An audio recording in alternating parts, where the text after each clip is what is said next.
আপনি এই ব্যাগটাকে পাঞ্চ করেন তাহলে এ আপনার ঘুষির শক্তি বলে দেবে। আমি আমার পরিচিত 3জন শক্তিশালী লোককে ডেকে এনেছি, আর চ্যান্ডেলার এই আর যে সব থেকে বেশি স্কোর করবে সে পেয়ে যাবে পুরো $30,000। তাহলে চলুন আমরা শুরুটা করি লম্বু বাবুকে আমি দিয়ে। একটা ফ্যালকন পাঞ্চ দেবো।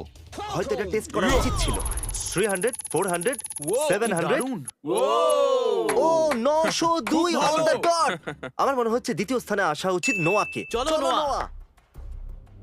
নোয়া। আরে বাহ, দারুণ তো। তবে এটা দারুণ পাঞ্চ ছিল। Dude, এখনো পর্যন্ত এই ডলারগুলো বেশ তোমার। ভালোই ছিল। দেখা যাক শন এটা বদলাতে পারে কিনা। শন ধরো তুমি আমার বডিগার্ড আর এ আমাকে বিরক্ত করছে। না শন, আমাকে বাঁচাও, ব্যাগটাকে আছে। পাঞ্চ করো, তুমি করতে পারো এটা। ও এটা তো মিস হয়ে গেল। স্কোর হয়নি তাই এটা টেকনিক্যালি কাউন্ট হবে না। শন, বা শন খুবই জোরে মেরেছো তুমি। আরে না, এত কম। আরে না। এইবার এই $30,000 তোমার হলো। দুনিয়ার একমাত্র